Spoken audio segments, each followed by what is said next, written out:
Chair Murray, Vice Chair Collins, friends and colleagues on the Appropriations Committee. I got up this morning to review the prepared statement by my staff. I'm convinced I couldn't get through it without shedding a tear, so I'm going to have it submitted for the record.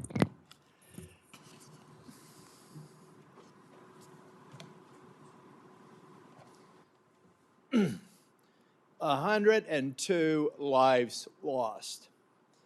151 homes destroyed. 500,000 businesses affected in disaster-declared areas. 5,000 miles of road." This is North Carolina statistics, ladies and gentlemen. 5,000 miles of road, including almost 5 miles of I-40, damaged and impassable for likely a couple of years. 1,300 public bridges and culverts damaged. 163 water and sewer systems damaged. 20,000 farms, disaster-declared counties with $3.4 billion in damage. This is a storm unlike any we've ever seen in our nation's history in the inland. 250 miles inland with nearly Category 1 hurricane force. After several days of drenching rain just a few days before. We have a disaster-declared area. If you eliminate some that were technically declared disasters, if you only count the landmass that has devastation like you've seen in Asheville or Boone or Burnsville or Big Creek or Canton or Clyde, I have thousands of people in harm's way. So I went to the floor last week just to try and fix one problem. But let me back up as I see Senator Schatz here. Back in August, Senator Schatz, I believe it was August, Senator Schatz, came to me and said, "Tom, I hope you'll support me on the supplemental for Maui." I said, "Count me in, Brian, because I have no doubt that before the end of this season, I'll probably have to come to you and ask your support, and I'm expecting you'll be there," as he always is, as most of you already are. Actually, as 99 of you were last week to get the Small Business Administration plus up of $800 million. I had one objection. Now, folks, I don't think that my folks in North Carolina, Georgia, where both of my children were raised, and a sister who had a house damaged by the storm, or Florida, where I was born, they don't need tears, they need action.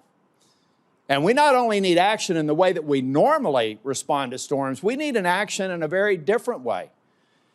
I'm not talking about, I was born in Florida, raised in New Orleans, lived in virtually every southern state. I've seen storms in my life. I saw Camille hit Mississippi on my way to move to New Orleans. I've seen these storms. And interestingly enough, the topology of the coastal plains, you pretty much know what you need to get fixed pretty soon. And within 2 years, you can probably get most of the infrastructure done. People recovering their lives for decades, if ever. But that's not what we have in North Carolina. We have several river basins that flooded entire towns. Asheville just got drinkable water 2 days ago. The storm hit 54 days ago. And there are some communities that won't have it. I've got a community near the Virginia line that may be without power until March. The media has moved on, but the damage, it is impossible to conceive, even with what I'm saying today, without being there. And I would invite any of you to come here or come there and see it. So I'm going to submit my formal testimony for the record, Chair and Vice Chair, but we've got to do something differently. Let me give you an example of what people in Florida, my home state, are doing right now.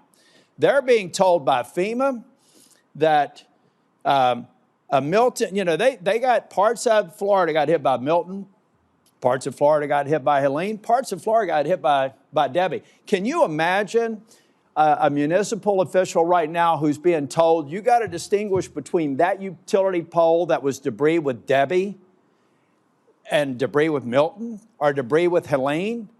Now, the good news is they're not having to distinguish between telephone poles that happened between Milton and Helene, but because Debbie was a little bit outside of the window, you got to distinguish that trash if you want to get reimbursed. Is that really what we're going to tell the states and local governments? That's how we do disaster recovery? Am I really going to say that I have to get all of my needs in 6 months to be able to have FEMA recovery? There are communities we won't get to in 6 months. So I thank you all for taking on the appropriations task. I intend to put another unanimous consent request together and maybe have another discussion with the junior senator from Kentucky, but I'm going to fight for the people who were affected, not only in North Carolina, but many states that I have family, friends, and have lived in. We've got to act. We've got to look at paycheck protection program. We've got to take a look at employee tax credits programs at work. We should be instructed by COVID to recognize this is a long-term recovery unlike we've ever seen. And we can either learn from it and start talking about creative ways now, or we can regret it later when some of my western cities are going to dry up. That policy is separate from your appropriations task. I thank you for the work that you're doing. I fully support the OMB request for $100 billion.